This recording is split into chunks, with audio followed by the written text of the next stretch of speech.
Coucou les couturières, je suis très contente de vous retrouver pour ce 3e podcast couture. Pour celles et ceux qui ne me connaissent pas, je m'appelle Vanessa, alias Beautiful, et je couds mes vêtements depuis quelques mois déjà, je finis par ne plus compter. J'ai vu passer sur les réseaux sociaux un hashtag qui m'a fait beaucoup rire qui s'appelle Sewing is my superpower.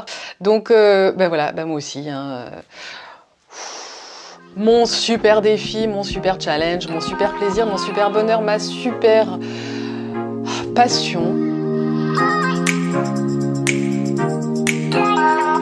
c'est de coudre tous mes vêtements avec des tissus bio certifiés GOTS. Voilà, donc c'est mon grand défi, c'est de remplacer toute ma garde-robe par des tissus bio et par des vêtements cousus main. Donc aujourd'hui, je vais vous parler de nouveaux patrons que j'ai testés et que j'adore. Je vais vous parler de la robe numéro 1, qui est une V3 me concernant, c'est la robe que je porte. C'est donc une robe avec une manche, donc avec une petite asymétrie, 3 petits boutons, une manche courte. Je vais vous parler également d'une V2, de la robe Scarlett des Lubitkadia, des patrons de Super Bison, parce qu'à chaque fois je vous en parle et je les adore. Donc là j'ai réalisé le sweat Livia. Donc le sweat Livia, c'est un sweat avec beaucoup de possibilités. Je vais vous montrer. Une manche avec un autre tissu plissé, il y a possibilité de faire le col, je vous expliquerai, c'est juste génialissime. La jupe de Pauline Alice, qui est la jupe Rosary, donc une jupe trapèze que j'ai réalisée en rouge également. Ma robe matelassée du hors-série Modes et Travaux qui avait été du coup conçue par My Super Bison, toujours Super Bison qui a créé ce modèle. Et enfin, parce que je ne couds pas que pour moi, tout le temps, j'ai réalisé pour mon mari un M comme Marie, avec un I, M comme matelot, voilà, pour mon petit moussaillon, je vous en parle tout de suite. Alors si vous avez envie d'en savoir plus sur mes petites cousettes, c'est par ici.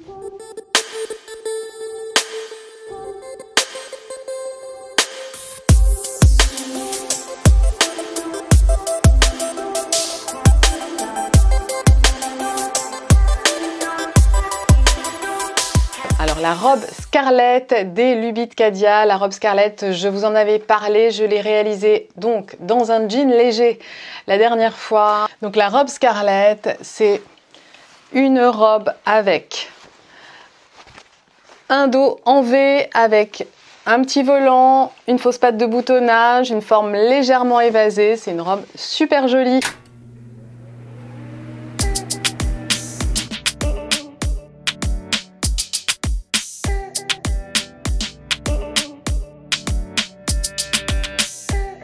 C'est une robe qui est pour les débutants, c'est une robe qui existe uniquement en PDF, que vous pouvez acheter sur le site Les Lubitkadia. C'est hyper bien expliqué, ça taille super bien, c'est rare d'avoir aussi peu de mets sur un patron comme ça, c'est vraiment impeccable à chaque fois, c'est bluffant. Donc pour la taille, je vous l'ai dit, taille super bien, c'est un modèle qui va du 34 au 46. Donc la ligne de taille, la ligne de hanche est précisée. Donc là, moi, j'étais entre deux tailles. Donc je suis plutôt du 36 pour le haut et un peu du 38 pour le bas. Donc j'ai fait comme la dernière fois. J'ai pris la taille 36 que j'ai légèrement évasée au niveau des hanches pour en faire un 38.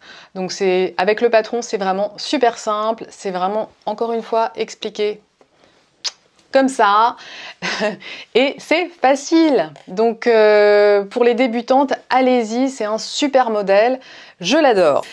Pour les tissus Cadia, recommande d'utiliser des tissus qui sont semi-rigides. Donc j'ai obéi à la consigne, puisque la dernière fois c'était du jean, et là, donc je vous remontre, c'est une gabardine rouge que j'avais trouvée, donc certifiée GOTS, chez Mondial Tissu. Donc sur cette robe, qu'est-ce que j'ai changé?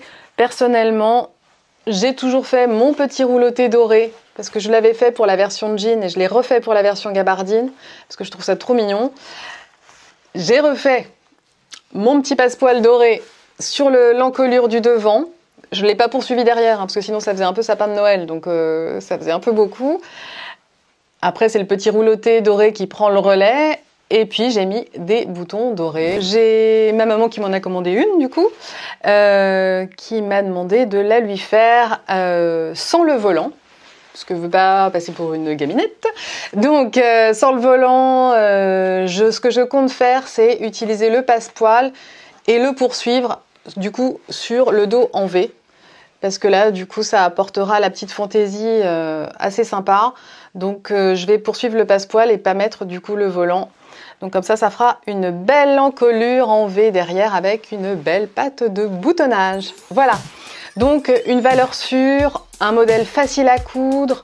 Vraiment, j'ai vraiment aucune réserve. Ma seule difficulté a été le tissu, puisque ma gabardine rouge de Mondial Tissu a été compliquée à coudre. Parce que c'est un tissu qui s'effilochait énormément. Donc voilà, donc ça c'était vraiment galère. Il a fallu que je surfile tout. Avec ma surjeteuse, en faisant un surfil très serré pour que vraiment il s'effiloche pas. Donc ça a été la partie compliquée de cette robe-là et de la jupe qui suit, puisque je l'ai fait dans le même tissu, j'ai persévéré. Honnêtement, c'était une gageure parce que le moindre faux pas, il se déchirait. Voilà, maintenant qu'il est bien fixé de partout, c'est super et il tient très bien. Mais ça a été compliqué à coudre, voilà, ça arrive. Mais voilà, le rouge valait bien ce petit effort.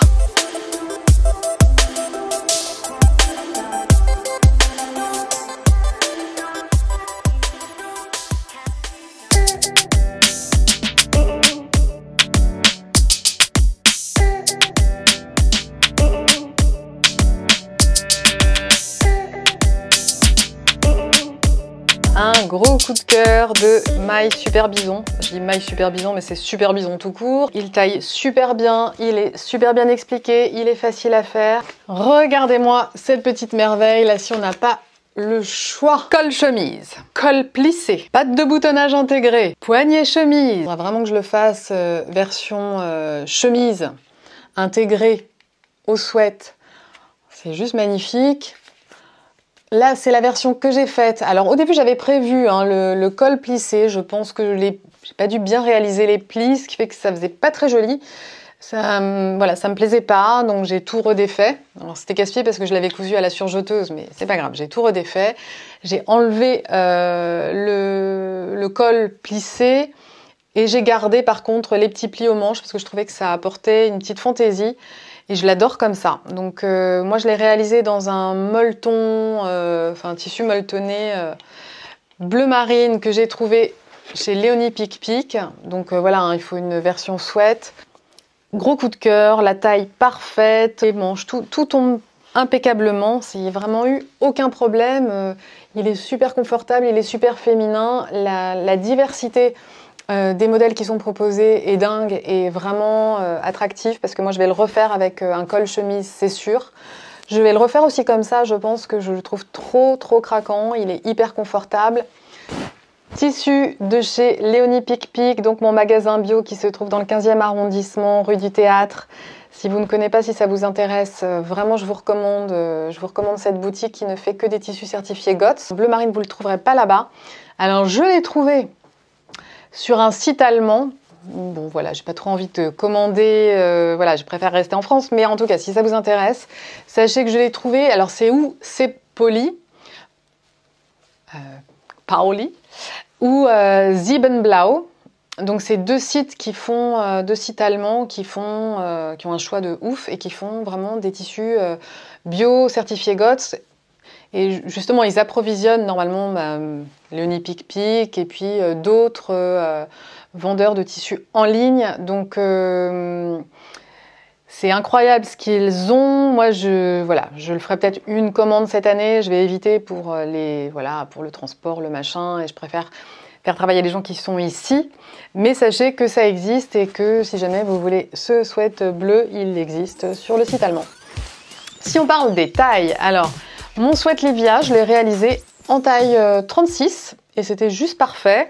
C'est un patron qui va donc du 34 au 50, qui existe donc, vous le voyez, en version pochette, évidemment avec plein de possibilités.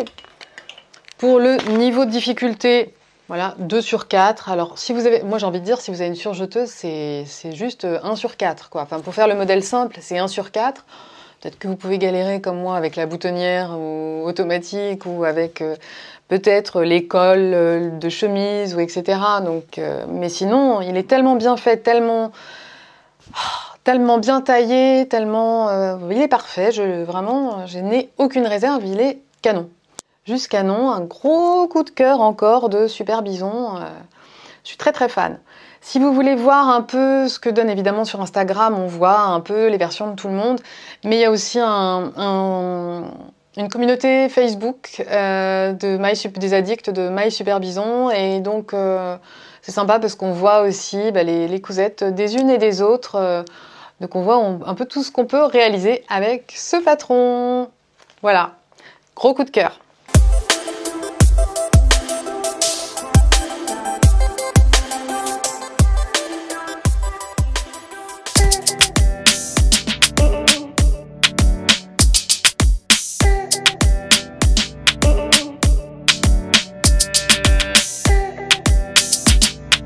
Donc la jupe Rosary de Pauline Alice, qui est une jupe trop mignonne en forme trapèze. Donc voilà, que j'ai réalisée dans une gabardine rouge en taille 38. Donc je vais tout vous expliquer. Déjà, la jupe Rosary, c'est une jupe donc plutôt taille haute, forme trapèze. C'est une jupe qui existe en plusieurs longueurs. Alors voilà, je vous montre Pauline Alice, donc on va dire un niveau 2. Alors je sais pas sur combien, mais voilà, c'est quand même accessible au niveau intermédiaire. Pochette ou PDF, vous avez le choix. Vous voyez toutes les possibilités qui existent. Vous allez voir qu'il y a un système de poche, je vais rapprocher, qui existe. Vous pouvez l'avoir zippé, vous pouvez l'avoir de différentes façons. Je n'ai pas mis les petites languettes pour la ceinture, je n'ai pas mis de poche, et personnellement j'ai choisi donc la version C, la version courte. Et je pense que j'aurais dû réaliser la version midi. Voilà, parce qu'elle était un peu trop courte pour moi. Si vous avez des jambes de gazelle et que vous avez 25 ans, allez-y. Mais pour moi, c'était un peu juste. Donc c'était trop court. Donc j'ai un peu trichoté, c'est-à-dire en faisant un ourlet sur l'arrière qui soit un peu plus long. C'est un peu plus long à l'arrière. Voilà, j'ai un peu trichoté à l'arrière pour... voilà, pour retrouver une certaine décence et pouvoir la porter tranquillement. Normalement, un peu tous les tissus sont autorisés, plutôt des tissus de poids moyen. Donc, qu'est-ce que j'avais noté? J'avais noté pour la Rosary, donc Pauline Alice recommande du coton, du lin, du denim, gabardine, velours, suédine. Donc en fait, c'est un peu comme vous voulez, et un peu la longueur, la matière que vous voulez. Donc c'est un modèle qui existe de la taille 34 à la taille 48. Je l'ai faite dans une taille 38 et c'était plutôt une bonne idée parce que sinon je pense que niveau de la taille ça aurait été difficile. Sachant que souvent pour des jupes évasées j'ai tendance à prendre une taille 36. Donc je ne sais pas pourquoi j'ai fait une taille 38 mais j'ai été bien inspirée. Je pense que 36 aurait été un peu court. J'ai l'impression d'avoir bien appris, à bien travailler avec des belles finitions. Donc super, enfin, j'ai hâte de refaire d'autres modèles de Pauline Alice. Je suis ravie. Je l'ai trouvé juste un peu trop trapèze pour moi. Voilà, un peu trop trapèze, donc j'ai un peu réduit le côté de trapèze parce que ça faisait un petit peu trop années 70 pour moi dans la version courte. Donc voilà, c'est vraiment la seule modif que j'ai effectuée. J'ai beaucoup appris, donc je suis ravie, mais je la ferai en version midi la prochaine fois. Voilà.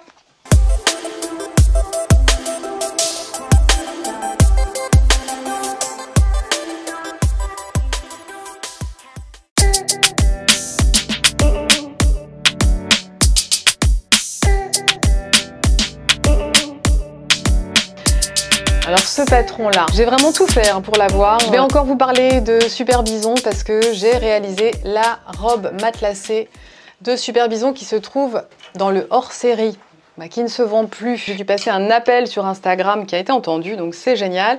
Voilà la tête de ce petit hors-série, que vous ne trouvez plus dans le commerce. Je suis très fan... très fan des versions, des modèles asymétriques. Donc là, on était pile poil dedans. Voilà, les petits boutons en nacre, une robe qui est comme un pyjama, mais qui est belle. Soi-disant, c'est pour les expertes. Alors je dis soi-disant parce que finalement j'ai trouvé hyper facile. Quand on a une surjeteuse, il est hyper facile. J'avais eu quelques mises en garde par quelques-unes d'entre vous sur mon dernier podcast quand j'avais parlé de mon envie de réaliser cette robe en me disant que certaines d'entre vous avaient été déçues. Alors je peux comprendre parce que je pense qu'il ne va pas à toutes les morphologies et qu'il a un dos assez long et une jupe qui est assez plissée. Mais personnellement, moi, c'est un gros coup de cœur. Donc, non, vraiment pas de difficulté majeure à part le fait de resserrer la jupe, vraiment impeccable. Pour les tailles, c'est un modèle qui existe du 36 au 48. Taille 36 pour le haut, c'était parfait. Et en fait, pour le bas, on m'avait prévenu que le bas taillait très grand. Effectivement, j'ai suivi les plis qui étaient recommandés sur le patron. Et je me suis retrouvée avec une jupe 3 fois trop grande. Donc j'ai juste sur le devant fait des plis plus importants. Donc les plis sont assez larges là. C'était pas prévu pour être aussi gros. Et j'en ai fait pareil, plus je crois sur l'arrière. Je sais plus si je les ai fait plus gros ou si j'en ai fait plus. Je crois que j'en ai fait un peu plus. Mais voilà. Donc elle est très très plissée. J'avais hésité avec les recommandations que vous m'avez faites à faire une jupe finalement moins plissée, à faire une jupe.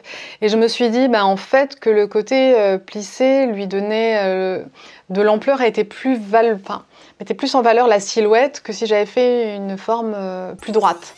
J'en suis vraiment ravie. Moi qui enlève toujours les poches d'habitude pour des questions de silhouette, de machin.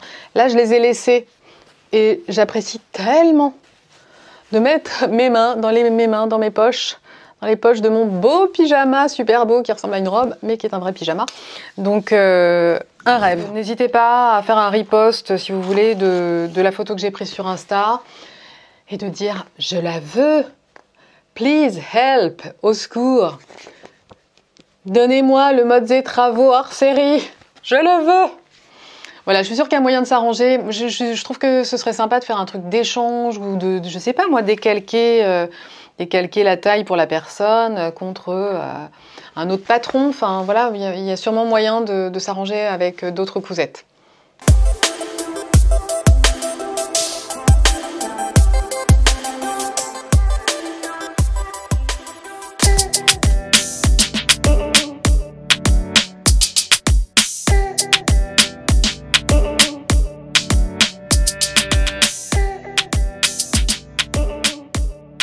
C'est la robe que je porte actuellement. La robe numéro 1, c'est un modèle de ma petite garde-robe que j'ai acheté sur With You, le site With You qui promeut beaucoup de jeunes créateurs et sur lequel on trouve des vraies pépites. Donc vraiment, voilà. J'ai longtemps cherché un modèle qui me plaisait pour ma toute première robe. Je suis tombée sur la numéro 1. J'ai adoré. Alors le truc assez rigolo, c'est que, bon évidemment, voilà, c'est la manche, la symétrie, la côté trapèze qui m'a séduite tout de suite. Et vraiment, j'avais cherché sur plein de sites. Et ce qui est hyper rigolo, c'est que ma mère m'a envoyé une photo d'elle plus jeune. Et en fait, elle portait une robe, mais qui est quasi l'équivalent de ma robe numéro 1, qui était en velours noir et qui était un peu plus long peut-être, mais c'était assez troublant d'avoir cherché autant une robe, un modèle qui me plaisait et de m'apercevoir que ma mère le portait il y a pas mal d'années. Voilà. Donc je l'ai réalisé une première fois dans une gabardine noire et c'était donc ma toute première robe, j'étais fière comme un paon. Ensuite, je l'ai réalisé dans une gabardine bleu canard avec une manche contrastée, c'est-à-dire une manche d'une autre couleur. Et enfin, j'ai tenté ce velours rouge qui m'a donné du mal. Vraiment, j'ai eu du mal, c'est incroyable parce que, alors je sais pas, c'est une robe que j'avais faite avec un coup j'avais fait la manche côté droit, un coup la manche côté gauche. Alors est-ce que j'ai mal recopié mon patron? Est-ce que j'ai eu un problème avec la manche? J'avais sans arrêt plein de petits plis ici, c'était pas beau. J'ai pas l'habitude de travailler le velours, donc est-ce que la matière velours était aussi un peu problématique? Je ne sais pas. J'ai galéré avec les boutonnières alors que voilà, quand même mince. Quand même, j'en suis plus à ma première robe, je ne comprends pas ce qui se passe. Donc j'ai une espèce de révolte de ma machine à me faire des boutonnières automatiques. Donc en soi, le modèle est simple, il est super bien coupé, il est canon, et j'ai hyper galéré, voilà. Mais ça arrive, donc c'est pas parfait. La boutonnière qui est en dessous est complètement foirée, donc en fait les boutons ne sont pas vraiment dans les pattes de boutons, dans les boutonnières prévues à cet usage. Bon, ça se voit pas trop, les petits plis, si je la porte bien, là ça va mieux. Je sais que le tissu velours normalement n'est pas fait pour des formes qui sont un peu évasées, or celle-là l'est un petit peu. Donc est-ce que c'est une des raisons pour lesquelles j'ai galéré? Je ne sais pas. Si vous avez la réponse, vous me laissez un petit commentaire, vous êtes sympa. Comme ça, je ferai mieux la prochaine fois.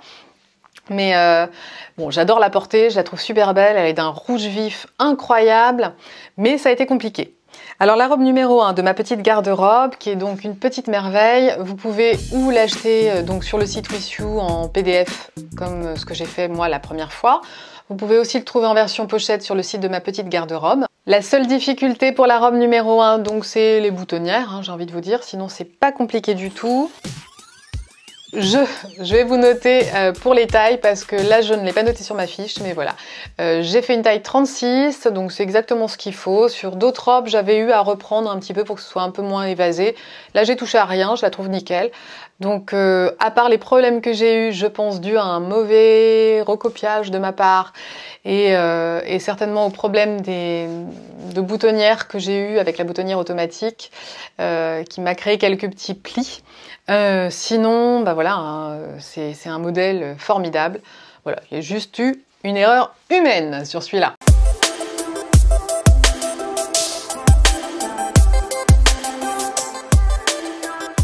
Et ben voilà, je vous ai parlé de tout, presque. Non. Le M comme Marie, avec un I. Voilà, donc pour Noël, j'ai réalisé ce t-shirt pour mon mari. Je l'adore. J'avais vraiment pris des boutons, puisque c'est M comme matelot. Donc j'ai vraiment pris des boutons encre comme ça, vraiment de matelot, hein. Matelot jusqu'au bout, jusqu'au bouton. Quand j'ai pris les mesures de mon mari, je mesurais le torse, etc. Ça correspondait à une taille L, donc j'étais assez étonnée, puisque c'est un modèle qui va du S au L, et que j'ai acheté en version pochette. Et je me suis dit, bah, c'est bizarre quand même, d'habitude je lui fais quand même une version M. Donc j'ai fait une version M et ça allait très bien. J'ai rajouté les marges de couture. Donc j'ai vraiment suivi la taille qu'il faisait normalement sans m'inspirer des mesures, pour le coup. Voilà, si ça peut vous aider. Mais il est vraiment... Enfin voilà, j'adore ce modèle, pareil. Hein, je trouve que c'est hyper sympa. Je pense que je vais devoir lui en faire d'autres. Ça va être obligé. Pareil, hein, j'ai encore galéré avec les boutonnières. Allez savoir pourquoi. Je pense que je vais à nouveau accompagner mon tissu avec mes mains là comme ça pour forcer le passage parce que sinon ça me faisait des nœuds. C'était assez terrible. Mais voilà, mon moussaillon est prêt à jeter l'encre et à partir bosser avec son M comme matelot. Voilà, j'espère que ce troisième podcast vous aura donné envie de découvrir des nouveaux patrons, d'essayer des nouvelles choses, bref, de coudre, parce qu'il n'y a que ça de vrai et que c'est vraiment une passion géniale avec une communauté géniale qui adore partager. Donc à très vite, soyez créatives et bonne année. J'ai oublié, incroyable. Bonne année, bonne cousette, bonne créativité, bonne santé. Je vous souhaite le meilleur pour 2020. Ciao!